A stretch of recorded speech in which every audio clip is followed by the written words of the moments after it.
ओम महासरस्वत्यै नमः। लक्ष्मी के विषय में आज बहुत विशेष उल्लेख लेकर के आए हैं। पैसा रुकता नहीं है। प्रायः मैंने यह सुना है और प्रायः लोग ऐसा कहते भी हैं और ऐसा है भी आज के समय में, आज के परिवेश में, कि लक्ष्मी रुकती ही नहीं है। पैसा बहुत कमाते हैं किंतु लक्ष्मी रुकती नहीं है। दूसरा एक विषय और है कि धन तो बहुत आता है घर में, उसके जाने के रास्ते पहले ही तय हो जाते हैं। ठीक है, रोग के माध्यम से पैसे का अधिक जिस घर से जाना हो, यह बड़ा विचारणीय विषय हो जाता है।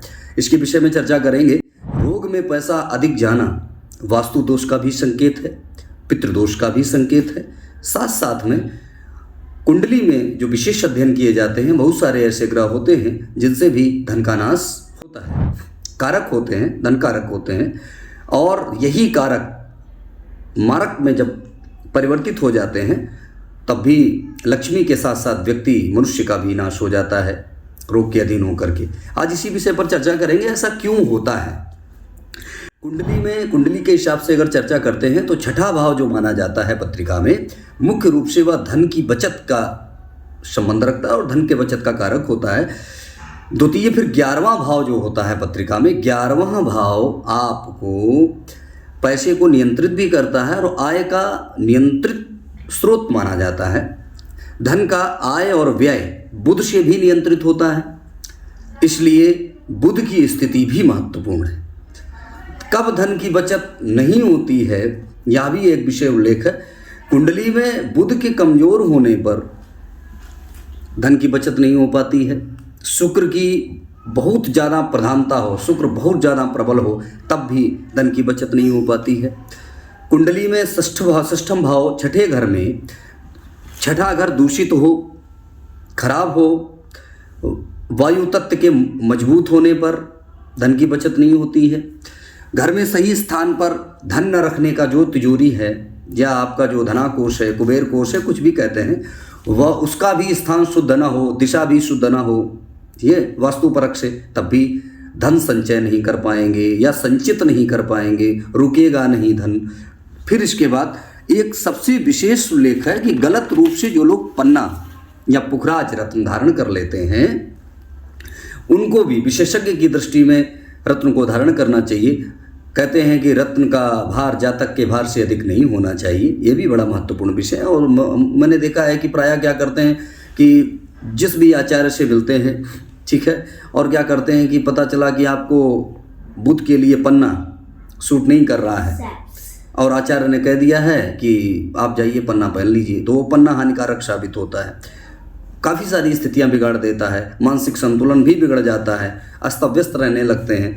इसके बाद एक बात आती है कि कब व्यक्ति सरलता से धन की बचत कर सकता है, या भी एक ग्रहों के योग से संभव है। जैसे बुध या बृहस्पति के मजबूत होने पर आप धन की सरलता से बचत कर सकते हैं।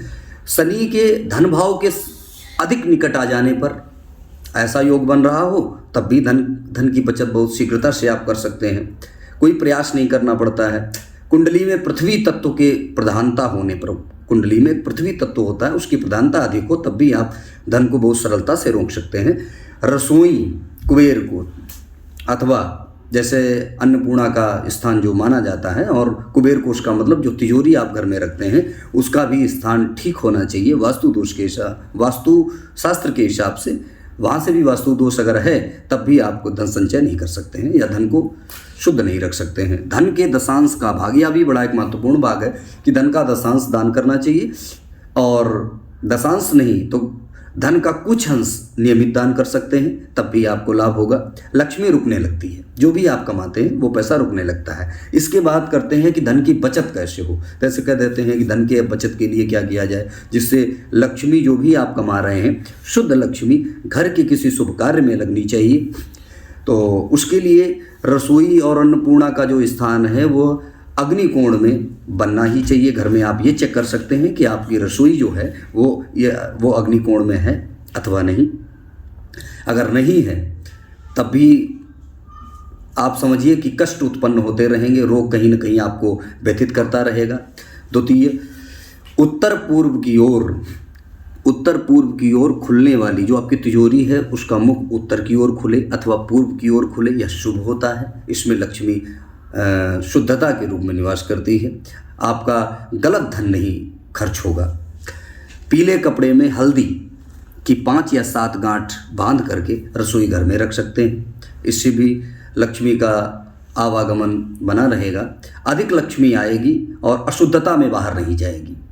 इसके बाद एक बनती है कुबेर पोटली, या विशेष ध्यान रखें, यह इसीलिए मैंने आज इस विषय को रखा है।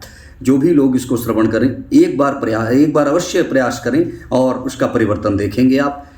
अधिक से अधिक 41 दिन अथवा षड्भिर मासे फलम लभेत, 6 महीने में लाभ आपको अवश्य दिखेगा। करना क्या है, कुबेर पोटली का एक निर्माण स्वयं करें, मार्केट से ना लाएं, स्वयं करें और बोलते रहें ओम महालक्ष्मी नमः या आदिलक्ष्मी नमः या केवल मात्र ओम लक्ष्मी नमः बोल सकते हैं। और उन जो सामग्री मैं बोल रहा हूँ उसको नोट कर लें, लिखते चलें। 7 गोमती चक्र ले आएं, 1 लघु नारियल ले आएं, 1 हल्दी की गांठ, 5 कौड़ियाँ ले आएं, 2 पीली कौड़ियाँ ले आएं, 11 कमलगट्टा रख लें, हरी इलायची 2 हरी इलायची रख लें उसी पोटली में और पीले कपड़े में उस पोटली को बांध लें अथवा लाल कपड़े में भी बांध सकते हैं। इस सामने रख करके गंधाक्षत पुष्प, गंध अक्षत माने रोली, चंदन, अक्षत, पुष्प से छोड़ दें उसी पोटली में। और एक मंत्र जो बोल रहे हैं, यह माता जी को अत्यधिक प्रसन्न करने वाला मंत्र है। इसका वाचन कर लें, श्रवण कर लें, अथवा ये वीडियो आपको भेज रहे हैं, इसको भी अगर आप मतलब चलने देते हैं तब भी आपको बहुत लाभ होगा। ओम हिरण्यवर्णां हरिणीं सुवर्णरजतस्रजां चंद्रां हिरण्यमयीं लक्ष्मीं जातवेदो आवह तां आवह जातवेदो लक्ष्मीमनपगामिनीं यस्यां हिरण्यं विन्देयं गामस्वं पुरुषानहम्। पद्मानने पद्मविपद्मपत्रे पद्मप्रिये पद्मदलायताक्षी विश्वप्रिये विष्णुमनोनुकूले तत्पादपद्मं मयि सन्निधत्स्व। पद्मानने पद्मौरु पद्माक्षी पद्मसंभवे तन्मे भजसि पद्माक्षी येन सौख्यम लभाम्यहम्। धूप बत्ती दिखा दें, दीप दिखा दीजिए, एक घी का दीपक, एक मुखी जला करके उस पोटली को धूप दीप अर्पित कर दें।